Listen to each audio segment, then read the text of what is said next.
भक्ति और ज्ञान की मंदाकिनी बहाने वाली भक्तों के लिए कल्पतरु के समान है।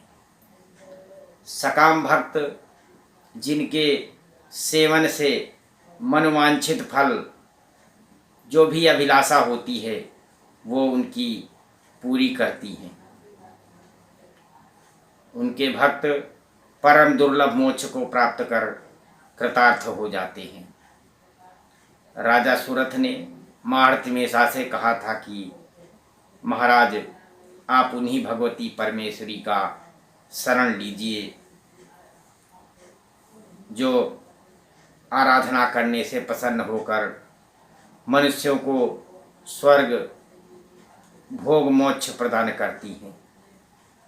इसी के अनुसार आराधना करके ऐश्वर्यकामी राजा सुरथ ने अखंड साम्राज्य प्राप्त किया था तथा समाधि नाम का वैश्य भी दुर्लभ ज्ञान से मोक्ष को प्राप्त हुआ था। तो देवी भगवती की महिमा अनंत है। उनके कुछ मंत्रों का जाप मैं आपसे कहूँगा कि कुछ मंत्रों का आप जाप करिए, जिससे कि आपके जीवन में प्रसन्नता आए, आपको रोग शोक या कभी किसी प्रकार के दुखों का सामना न करने पड़े। तो एक तो ये है कि सभी प्रकार के भय का नाश करने के लिए इस मंत्र का जाप करना चाहिए। सर्वस्वरूपे सर्वसे सर्वशक्ति समन्विते भयोभ्यास्त्र नो देवी दुर्गे देवी नमो अस्तुते। इसी मंत्र का जाप करते करते कम से कम 108 बार इस मंत्र का माला पर जाप करिए। आपको बहुत लाभ होगा और आपको किसी प्रकार का भय नहीं सताएगा। सारे आपके पापों का नाश करने के लिए एक मंत्र मैं आपको बताऊंगा जो सभी पाप को नाश कर देंगे। और इस मंत्र का आप जाप करेंगे तो आपके सारे पापों का नाश हो जाएगा। रोगानपि शेषाम अपहंसा तुष्टा रुष्टा तु कामान सकलान अभीष्टानाम त्वमसितानाम्ना विपर्णानाम त्वमसिताम हाश्रयताम प्रयांति। रोग शोक भी आपका इससे दूर हो जाएगा और किसी प्रकार की महामारी के नाश के लिए आप इस मंत्र का जाप करिए। जयंती मंगला काली भद्रकाली कपालिनी दुर्गा क्षमा शिवा धात्री स्वाहा स्वधा नमो अस्तुते। आरोग्य और सौभाग्य की प्राप्ति के लिए इस मंत्र का 108 बार माला पर जाप करिए। देहि सौभाग्यम आरोग्यम देहि सौभाग्य आरोग्यम देहि मे परमं सुखम रूपम देहि जयम देहि यशो देहि दुसो जहि। और आप सभी प्रकार से इस प्रकार से सब बाधा की शांति के लिए आप इस मंत्र का जाप करिए और देवी सभी प्रकार की भगवती देवी आपके सभी प्रकार की बाधा को हरण कर लेंगी। सर्वबाधा प्रशमनम त्रैलोक्य अखिलेश्वरी एवमेव त्वया कार्यम स्मृति विनाशिनम।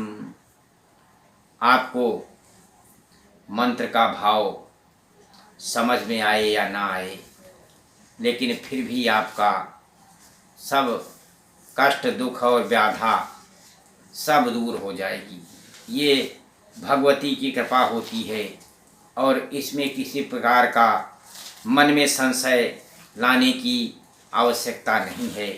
जो ये नवरात्र का 9 दिन का समय चल रहा है, इसमें बहुत से लोग तो 9 दिन का व्रत रखते हैं, बहुत से लोग पहले और आखिरी दिन व्रत रखते हैं। पर व्रत रख पाइए ना रख पाइए, लेकिन भगवती का मन से आराधन और चिंतन, इस बात का करना, पूजन करना, श्रद्धा विश्वास के साथ पूजन करना बहुत आवश्यक है। जितनी आपको भगवती के प्रति श्रद्धा होगी, उतना ही आपको लाभ होगा और उतनी ही आपको कृपा मिलेगी, उतनी आपको सिद्धि मिलेगी, उतनी आपको धन संपत्ति प्राप्त होगी और उतना ही आपको भक्ति प्राप्त होगी। और बाद में उसी हिसाब से आपको मृत्यु के समय भी उसी हिसाब से आपको सद्गति प्राप्त होगी। तो इसलिए भगवती भय शोक और अंत समय अभय को देने वाली कल्पतरु के समान, जो भी आप भगवती का चिंतन करके मांगेंगे वो भगवती देंगी। तो इसलिए मैं आपसे यही अनुरोध करूंगा कि मेरे जानने वाले भक्तों से मेरा भगवती दुर्गा से यही निवेदन है कि वो मेरे भक्तों को धन संपत्ति प्रदान करे, मेरे भक्तों का रोग शोक दूर करे और मेरे सुनने वालों की सभी विघ्नाशाएँ दूर हों और वे सुविधा संपन्न हो जाएं, उनके घर परिवार के सभी लोग खुशी पूर्वक जीवन व्यतीत करें। जय माँ भगवती, जय माँ भगवती। और भी एक मैं आपको बताना चाहता हूँ कि बहुत से लोग, जैसे इधर जो लोग अवध के क्षेत्र में रहते हैं, अगर यदि वो वैष्णो देवी का दर्शन करने नहीं जा सकते तो विंध्याचल धाम भी जा कर के आपको उतना पुण्य प्राप्त होगा। आप माता वैष्णो देवी के दर्शन करने जा सकते हैं, जो लोग सक्षम हैं वो लोग माता वैष्णो देवी का दर्शन आप लोग एक बार साल में ये प्रयास करिए कि मैं माता वैष्णो देवी के दर्शन करने जाऊंगा, या अगर वहाँ नहीं जा सकते तो आप विंध्याचल धाम जाइए।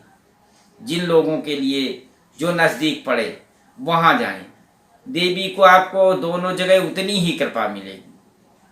जितनी आप उनमें भक्ति रखेंगे उतनी आपको कृपा मिलेगी।